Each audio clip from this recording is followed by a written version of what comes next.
again. Woo! Hello and welcome back to another episode of Meeple Empire. We are your intrepid hosts, JR and Palmer. I am Groot.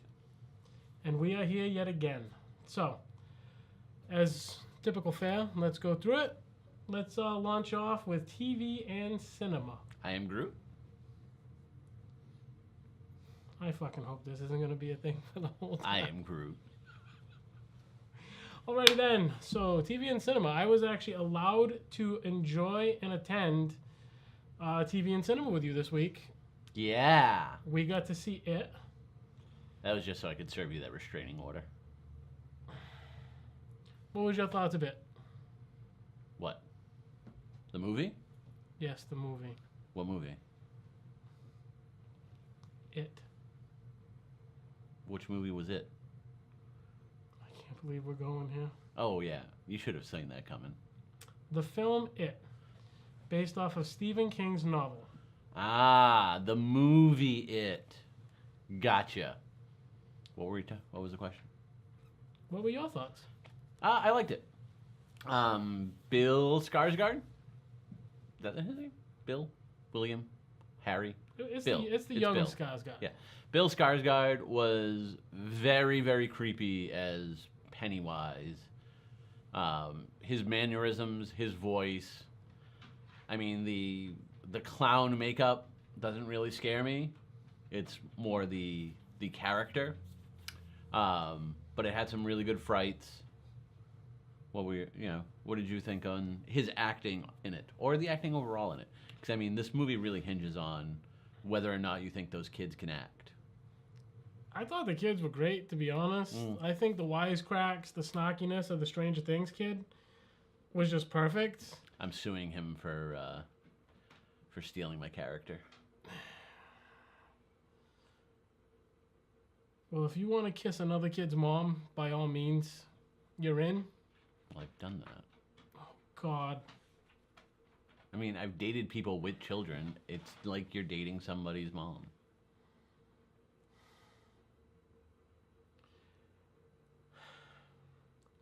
I liked him from Hemlock Grove. That was the name of it. Yeah, I liked him from Hemlock Grove. Way. The first season of Hemlock Grove was like really spot on. I really enjoyed it.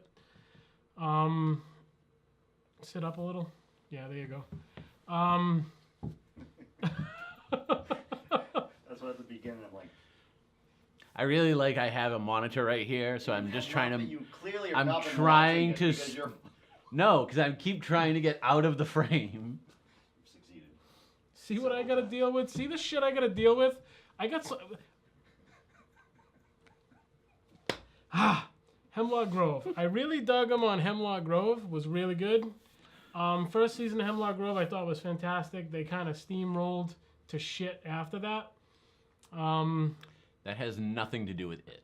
No, I'm just saying. I like him as an actor. I liked his performances in that. I think he did fantastic as Pennywise.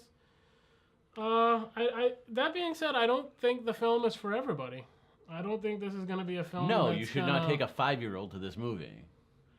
Horror movies are typically not for everybody. I think that avid horror film fans are going to be hit or miss on this film. Oh, I don't think so. I think people who were trashing this movie just because it wasn't a cheesy 90s miniseries starring Tim Curry will still like it once they actually give it a chance. This movie, top to bottom, is really good. My biggest complaint with this movie is some of the cinematography. Really? I didn't like the use of the natural lighting that they went with. It made some scenes too dark to see well. Yeah, but I thought that played really... Because they were very... This was a very atmospheric film. Oh, no, it was. And I think that... But typically, that like, built upon it. if you can't really see what's going on, like, there's a difference between not being able to see what's going on and not seeing what's going on, and that being intentional. Like, Silent House with Elizabeth Olsen, where she's in a house that has no electricity, and most of the scenes are just completely dark. Like, that's done intentionally.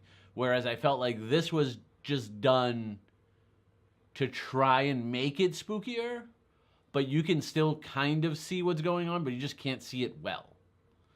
And I think that kind of ruins some effect. It didn't ruin my enjoyment of the movie. I thought this movie was really good and probably, definitely the best movie I've seen in the past month and a half, except maybe Wind River.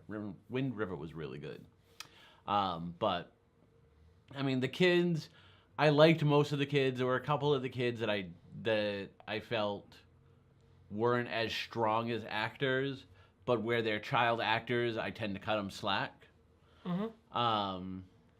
There some story elements that I always find weird, like this one bully in town is gonna carve his name into the fat kid. How is this psychopath not actually arrested? As a fat kid, I can relate with the psychopath that wants to cut the fat kid, because I would have been the fat kid who got cut. But not for anything. It was the sheriff's son. I mean, it plays to that, and like they really dive into it. No, they don't though. I mean, you see what his life is like at home in like one scene. I really think that's all it takes. I don't think so, because even the key phrase out of the father's,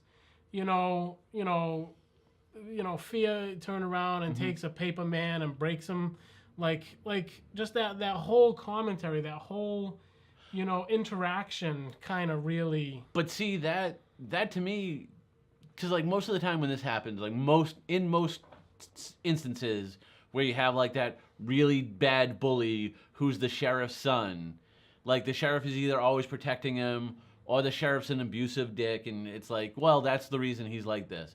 The sheriff is only like that to him because the sheriff comes up, the kid is using his gun, which is not right.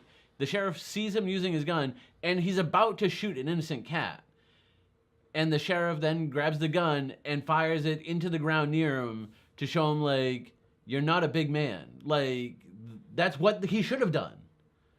Like, I don't see that as being the reason why this kid is like that. This kid is just a dick. That being said, I don't feel like that storyline, like his just involvement in the movie and in the story in general, affects this movie enough to really warrant him being in it. He's just in there to kind of have somebody else to hate. And I don't know if in the book he's more of a centerpiece to the story. Because in this movie I felt he was kind of superfluous, and at times it just felt like Stand By Me. I mean, you definitely have a solid point, and you bring in. I would recommend, if you're a horror fan, get out there, go and check it out. Yeah. We'd love to hear your thoughts. Yeah. I think this is one where definitely go out and see it. We both have. I mean, even if you don't like horror, like there's general creepiness, there's some scares, but if you don't like horror, you could probably still make it through this movie. Oh, definitely. But if you're scared of clowns, probably not the movie for you. No, kind of getting away from that a little bit. I know I wanted you to watch Defenders. I know it's going to be like pulling teeth trying to get you to watch Defenders. Well, apparently both you and Netflix really want me to see Defenders. Here's my rant for the week with Netflix. So Netflix has this great system where instead of now like rating stuff on a scale of 1 to 5 stars, it's a thumbs up or thumbs down. And then they take those and compile percentage numbers for stuff that they have on there that they think you're going to like. So 2 weeks ago, I went on to Netflix, and it said that Defenders was 99% recommended for me. I took a picture of this and sent it to my friend, and I was like, man, they really missed the ball on this one. And it got me, the reason I did that was because he had also got a picture from another friend that he does a Supergirl podcast with, and like Supergirl was rated like 30% for him. He's like, I host a podcast about this show. This show's for me. So fast forward a week after that, I'm going through Netflix again, and now Defenders is down to 98% for me.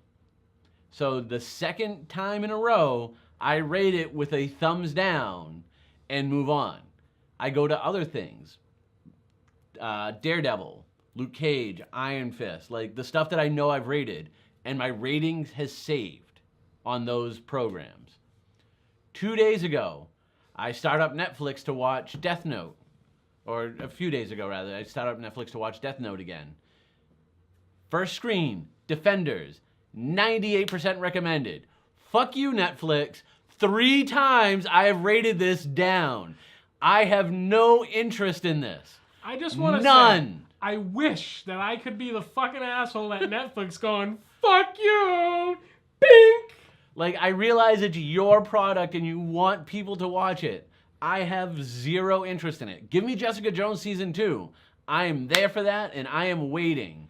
But I will not watch Defenders because 4 out of the 5 people suck ass. Okay. That's why it keeps getting recommended. I just, you know what? I did give the entire 8 episodes an opportunity. I'm going to go out on a limb and say the first 4 episodes, I think, even though it was a slow burn to build it up, I think they were epically trash. I got into the last couple episodes, and I kind of warmed up to it a little bit more. Mm-hmm. A little bit more. I am going to say that I still think Luke Cage and Iron Fist, Luke Fist. they're just, I think it's trash. Like, maybe I just can't relate to those characters. Is it But, because they're the 2 more ethnic ones? Is that why? Dude, Iron Fist is whiter than white. Seriously, come on. But I couldn't.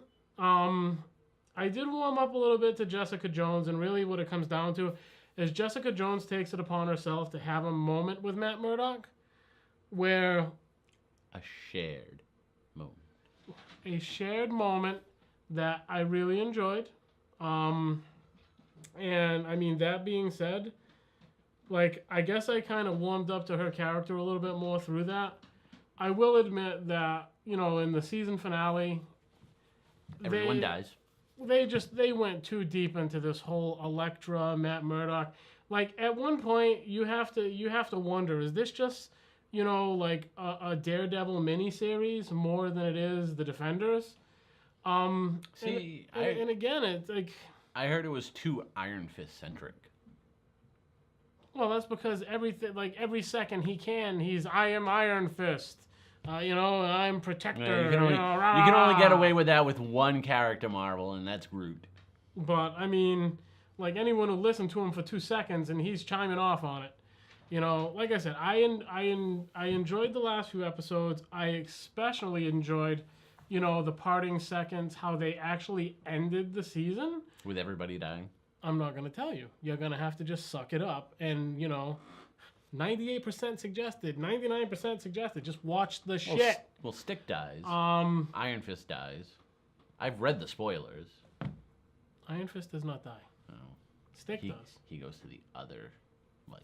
Anyway, so I like the way they ended it. I think that's pretty cool. And not for nothing, that is, I think it's an iconic comic book moment that they almost steal. Like, the framing, everything for Daredevil, like the framing, everything. I'm pretty sure I seen the book. And, like, they actually, like, nailed the frame and everything. And, like, I really dug that. But, Is it the one where he's, like, humping Elektra's grave? I mean, there's a cover out there where he's like, and it's the grave of Elektra. I really wish that you would not try to take yourself and force your personal feelings into the things that we watch and we talk about. So you don't want me to use my opinions in something that we're giving our opinions about. I don't want you to. I don't think you know what the word opinions mean. I don't want you to insert yourself into something so that way people get the impression that you want to violate a gravestone. No, I'm not advocating violating gravestones. I'm just saying he is just very hands-on with that gravestone and that cover. Like, there are better ways to do a crying person, clutching a gravestone. Did he have his pants on? I don't know. They were hidden. So, defenders, I'd like to get your opinions. Anyone who's I gave you my actually opinion. given it, yeah. Well, your opinion don't mean shit right now. Okay. Suck it up and watch it, and then give me your Nah. opinion. I got better things to do in my life. Like playing in traffic. So, moving on to, let's touch on board games for the week. Okay. I don't really want to talk about any of the new acquisitions. I wanted to kind of talk about and have a moment with. As you guys know, we've been spending a lot of time with Rolling Outlaw and kind of building up the collaborative. We got an opportunity to play. Sentence structure. Yeah, we got an opportunity to play a game that you, Palmer, had kind of turned me on to, and I did pick it up. Honestly, as with most things, I picked it up and it remained sealed. And we had the opportunity to go over, crack it open, and give it a whirl, and that was Fury of Dracula. So, will you take that fucking water that you're not drinking out of your fucking mouth? And so You're ruining the effect. So, whereas Fury of Dracula was really predominantly something you wanted to jump into, Yes. why don't you tell us a little bit about the game and what your thoughts were? So it is a game not available because it was during the Fantasy Flight Games Workshop. So what you're telling me Partnership. is they were doing this, and then Games Workshop closed their legs, and they're like, no! Kind of like that. No, I don't think that's how business works. Proceed. So it's basically a board game, all versus one. And you have one person playing Dracula. You have the other up to 4 people playing various roles from the Dracula mythos.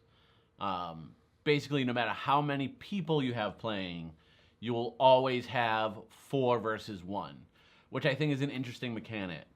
And it's done that way because it's the best way to kind of balance the OP-ness of Dracula versus the penis. versus the hunters. Pretty sure he just wanted It to is say a hidden penis. movement game. He wanted to say penis. So, as Dracula, you're Penis. trying to move around the board without them finding you. So that's basically the setup of the board. How did you like it? Believe it or not, the fact that I had your number the entire time, and every time you were somewhere, I called it. Yeah, It didn't help me any because You had my number violated me. because you did not survive. Well, no, I said because I knew where you were, you made quick work of me and violated me, with zero fucks given. You have way too much. You spend way too much time thinking about violation. At the end of the day, who won? The hunters won. So that being said, the game I really like. My biggest flaw, I think, with the game comes in the fighting mechanic when you're fighting more than one person. Because basically the fighting mechanic is everyone chooses a card from their hand and they play it. Now, depending upon the symbology of the cards, you as Dracula have the ability to cancel a hunter and vice versa. The problem I have with multiple people fighting at once is, as Dracula, you do only have the ability to fight one hunter at a time. So if there's 3 hunters on your spot fighting, 2 essentially get free shots at you.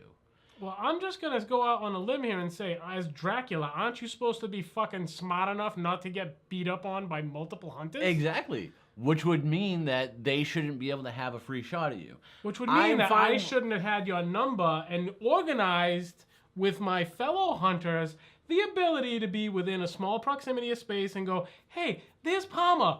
Fuck him. I'm fine with the thought process of being only able to fight one person at a time. However, oh, sure, because you got an advantage because you're fucking Dracula. No, what I'm saying is if there's 3 hunters on the spot with Dracula, I am fine with Dracula only being able to damage 1 hunter at a time or only engaging with 1 hunter. I wouldn't mind if there was a system in place where the other hunters could assist, or there was still some sort of mechanic where you have the ability to dodge the other two hunters. So it's not just a free shot. Like, they play a card, and then, like, the game doesn't have any dice whatsoever. But I was going to say, if you had, like, they play a card and you have a dice roll that's essentially maybe 50-50, that, I think, would mitigate it a little bit more. So, I mean, really, that's my only complaint with the game. I think the game was actually very fun. Again, I want to thank Roland Outlaw for inviting us into their home again on kind of just like a random night. I had other things going on. I managed to kind of get in on the tail end. And luckily, it was a late night, but we got a good game in. I think my only gripes with the game wasn't with the game per se. It was you sucked at it? Oh my fucking God. If I sucked at it... Oh, yeah, if you sucked at it, why did you get killed? Just saying. My only gripes with it was obviously it was a learning experience.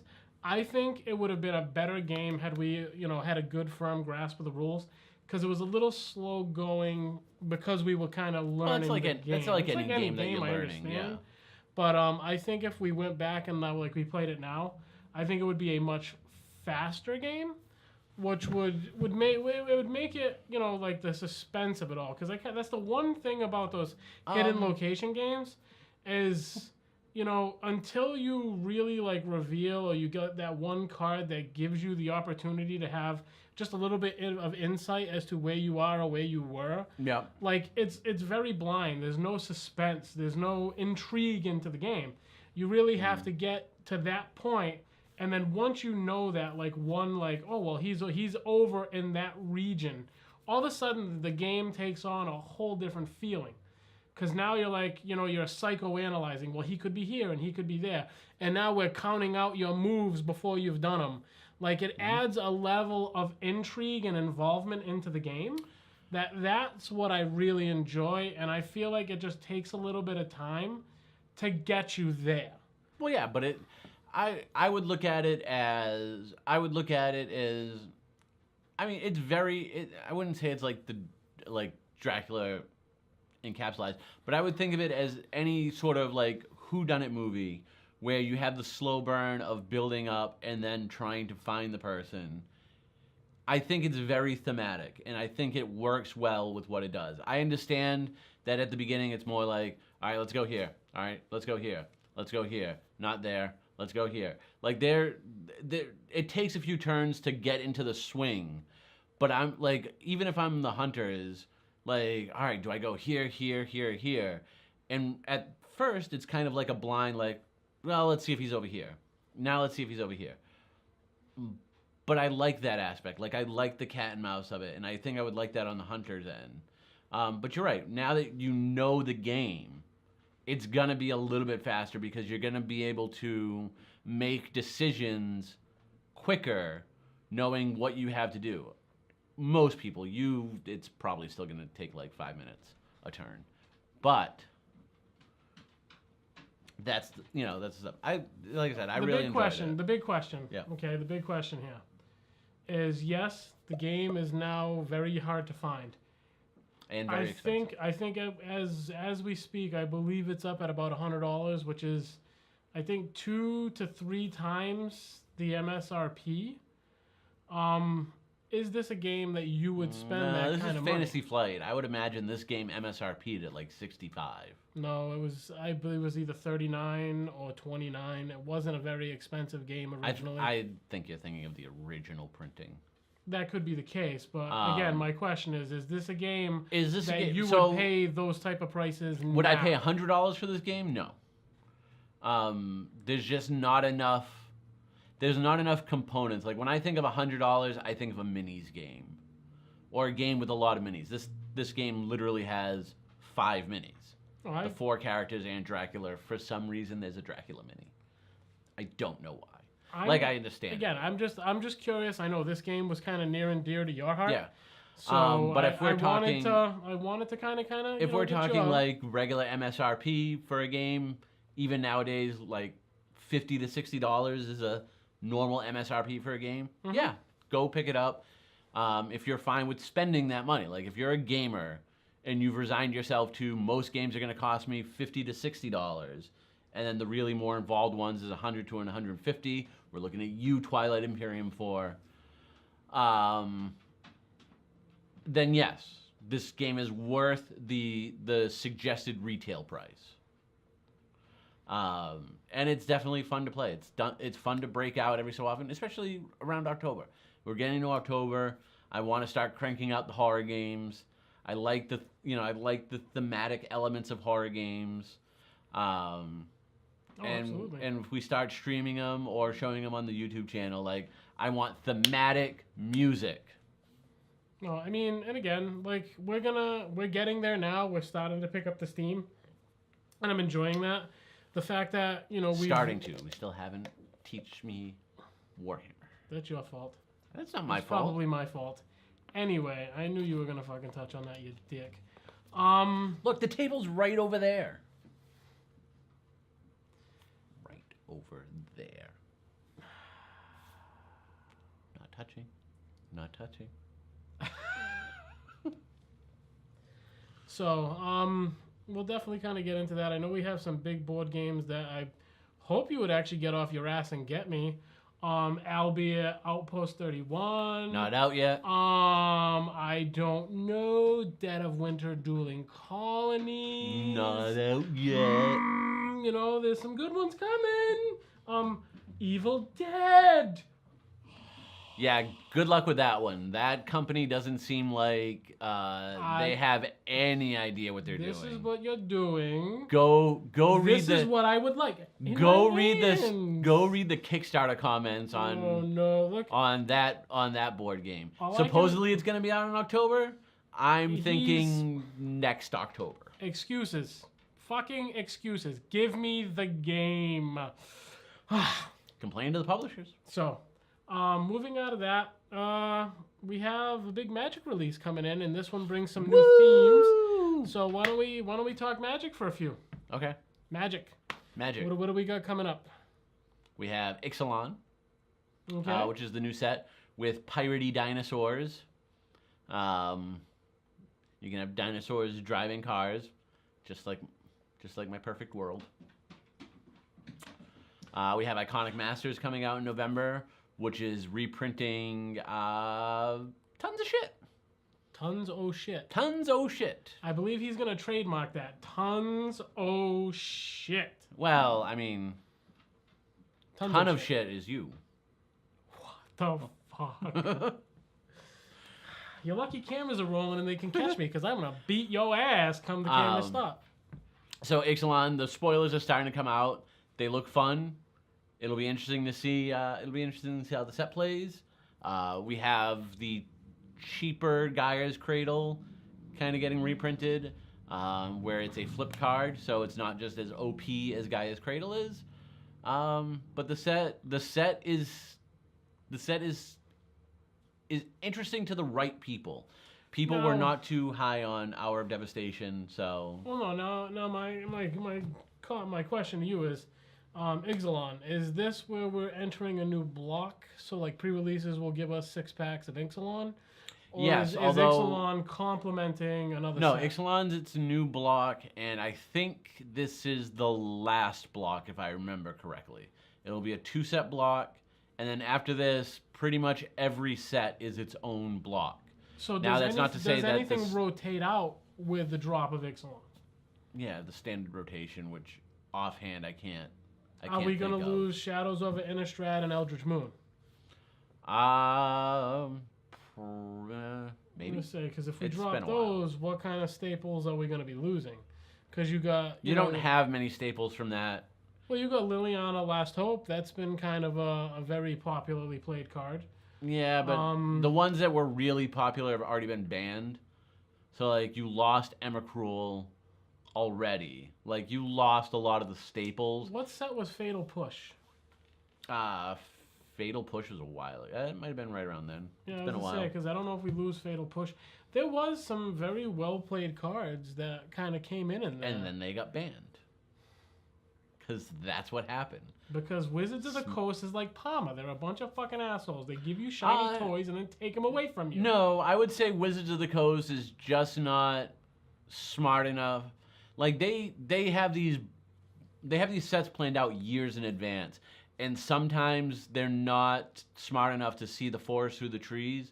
Like anyone thinking that Emrakul card was a good idea and wouldn't be as OP as it was seriously disillusioning themselves.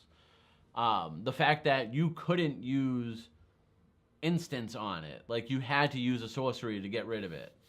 The fact that it had protection, like there was just so much about Emrakul that should have set bells off on at Wizard saying this card is not easily dealt with. So when every deck is running it, and then you give them the ability to burn through their deck faster to put this out before you even have any hope of ending the game, it was just a foolish move on their part.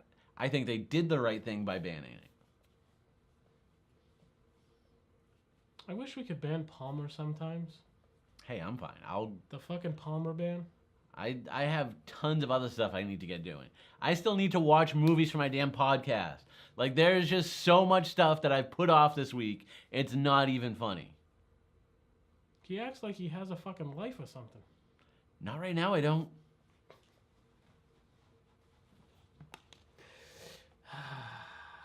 You want to talk about this right here, Palmer? This right here? Anastasia's awesome. I mean, it's totally unrealistic. She was dead. But it was awesome. So, we've talked TV cinema. We got, some board game love in. We talked Magic, which I thought was kind of pertinent because I think this is going to be a big set. Well, it's going to be more pertinent when it actually comes out. Like, when we film the week that it actually comes out, we'll go more in depth on the set. I just haven't had a chance to really look at the spoilers yet. I know they're out there. There's been spoilers for some time because someone stole a sheet of the cards off the printing run and posted it, and now Wizards is kind of catching up to releasing the actual cards. Is there anything comic-wise that, we should be writing home about? Dark Knight Metal 2 out this week. Get it.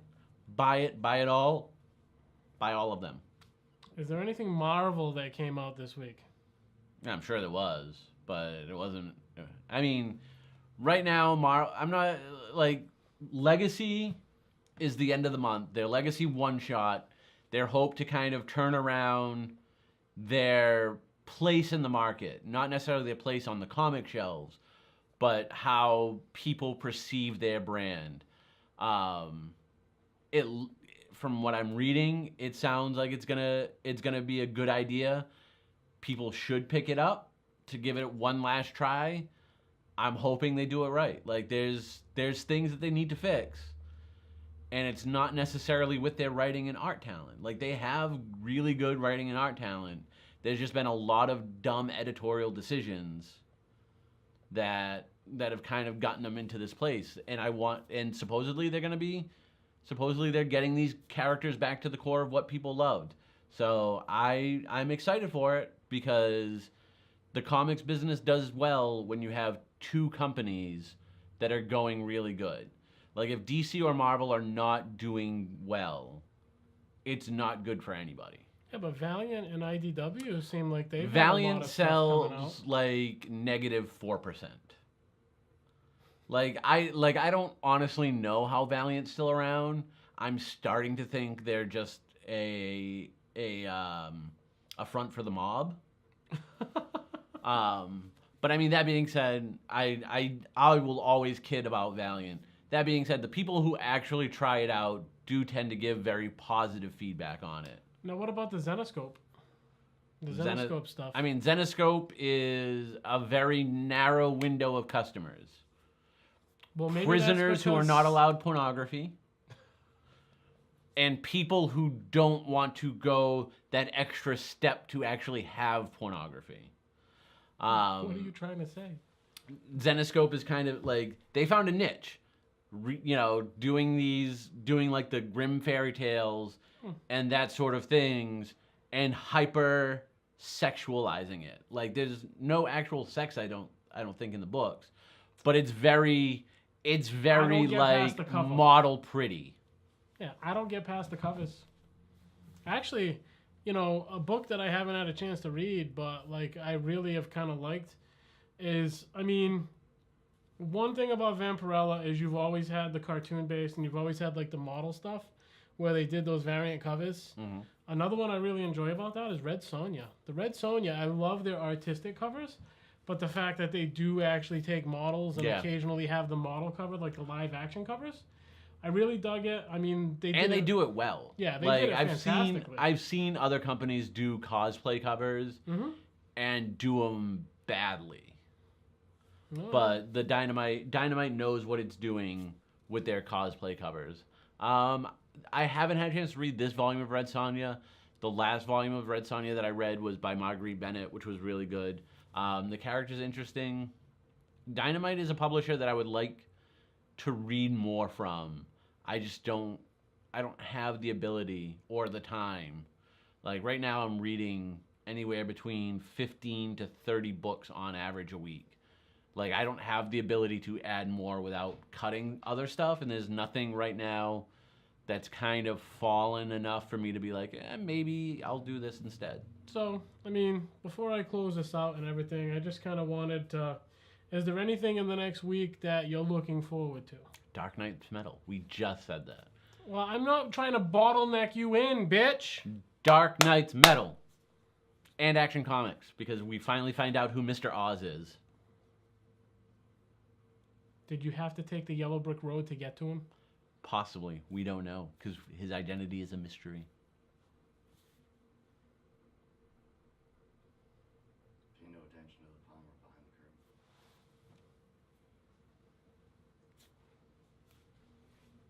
Dead air. Alrighty then. Let's go. So this has been Meeple Empire. Can we go 1 week without you screwing up? Yeah, probably not gonna happen. If you guys like what you see, please comment, rate, subscribe. We'll see you guys next week. Not if these lights blind me. What's that? I don't know. Thank you for watching. We'll catch you next week. I am Groot.